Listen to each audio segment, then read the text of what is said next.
9h, 11h, Europe 1 Culture Média. Philippe Vandel. Bonjour Rémi Jacob. Bonjour Philippe et Alice, bonjour à tous. Bonjour Rémi. Rémi au sommaire de votre journal des médias.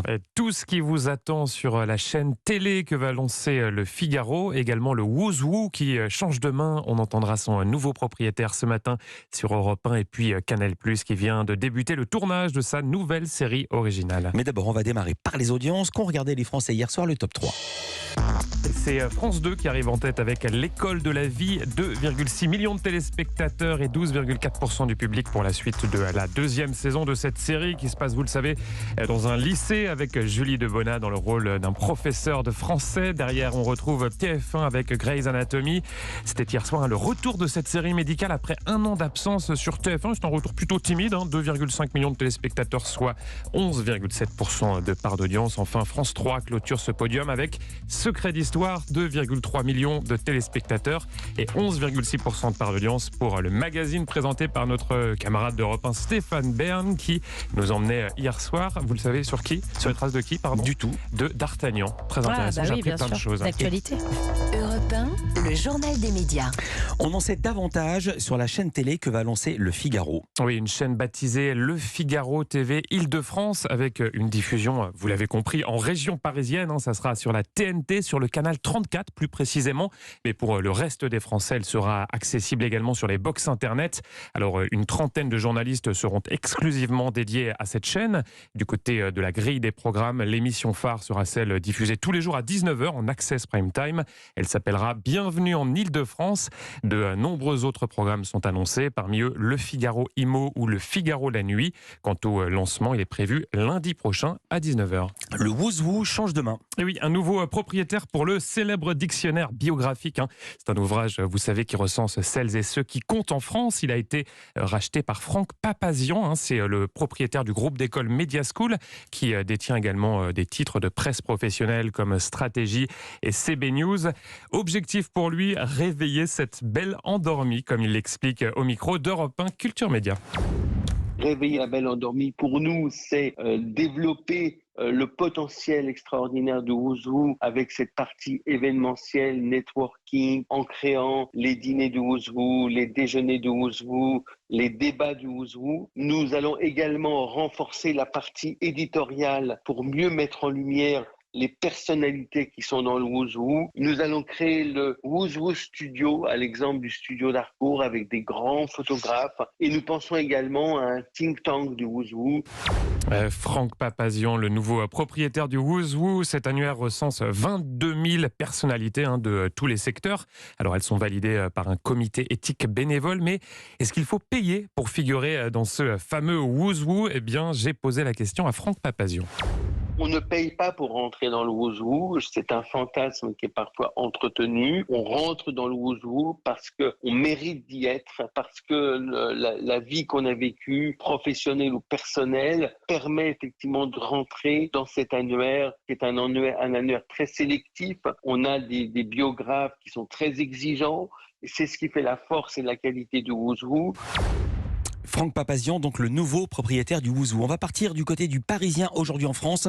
Les journalistes contestent là-bas les choix éditoriaux de leur direction. Réunis hier en Assemblée Générale, ils ont indiqué à une très large majorité ne plus faire confiance à Nicolas Charbonneau, le directeur de la rédaction, pour, je cite, apporter les réponses suffisantes face à la dérive éditoriale constatée. Alors attention, il ne s'agit pas d'une motion de défiance à proprement parler, mais plutôt d'un avertissement, explique un journaliste à nos confrères de Pure Média. La rédaction dénonce notamment le traitement de la réforme des retraites dans le quotidien, jugé trop en faveur du gouvernement. Une célèbre série française débarque sur YouTube. Oui, une série arrêtée par France Télévisions fin 2022.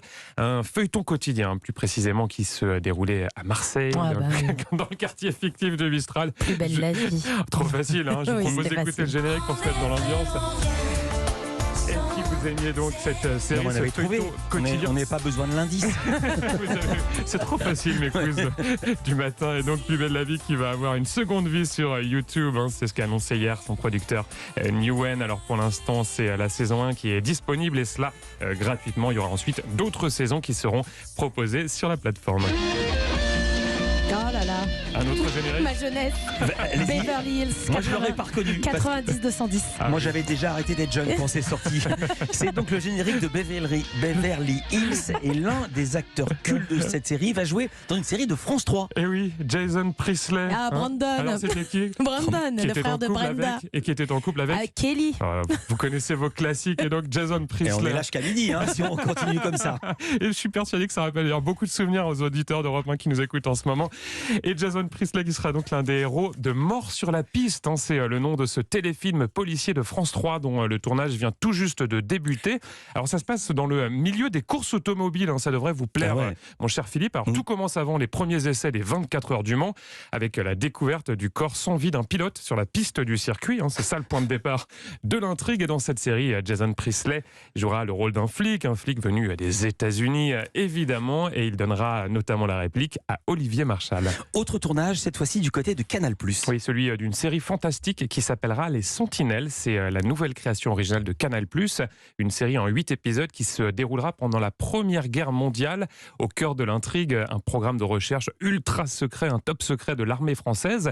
Son objectif est de créer de super combattants. Et au casting, on retrouvera notamment Louis Pérez. C'est un jeune comédien qui s'était fait remarquer dans Germinal. Surtout 30 000 exemplaires vendus en seulement 3 jours. Une information dévoilée par nos confrères de BFM TV. Alors le livre s'appelle Pagny par Florent. C'est publié chez Fayard et le chanteur s'y livre à cœur ouvert. Il y évoque notamment sa maladie, le cancer du poumon contre lequel il se bat depuis plus d'1 an. Et il parle aussi des impôts. Je dis ça parce que c'est aujourd'hui le premier jour pour la déclaration. Aujourd'hui, nouvelle journée de manifestation. Roman Oquet vous en parlait dans son journal. Et vous allez vous arrêter sur une vidéo qui a beaucoup fait parler sur YouTube. Une vidéo postée par un youtubeur italien, un youtubeur très suivi sur la plateforme. Il s'appelle Louis, il a 25 ans. Alors, il est venu il y a quelques jours à Paris. Il s'est mis en tête de trouver le meilleur croissant de la capitale. Sauf que vous l'avez compris, c'était un jour de manifestation et que les rues n'étaient pas vraiment tranquilles. Salut, je m'appelle Louis et je suis aujourd'hui à Paris pour établir le top 5 des croissants. On va voir lequel est le meilleur. Le premier qu'on va goûter s'appelle le Tutto. Excusez-moi, comment tu prononces ça? Tout autour du pain. Tout autour du pain. All around the bread. Une vidéo déjà vue plus d'1 million de fois. On le voit Louis en train de faire ses petites dégustations avec derrière lui, en arrière-plan, des poubelles en feu, des CRS, des casseurs. Et c'est évidemment ce décalage qui a fait le buzz. Il a été interrogé par nos confrères du Parisien et il l'assure. Ce tournage, pour le moins baroque, n'a au final pas été si compliqué. Je n'ai pas été blessé autrement que par le beurre. J'avais peur que les Français n'aiment pas la vidéo. J'avais peur que ce soit irrespectueux. Mais les gens dans les commentaires aiment beaucoup. Ils tweetent que ça représente bien la situation et l'esprit de la ville et des Français. Donc je suis un peu surpris, mais je suis très heureux. C'était Louis, interrogé par nos confrères du Parisien, et la vidéo cartonne plus d'1 million de vues. Merci beaucoup Rémi Jacob. À demain pour un nouveau journal des médias. À demain.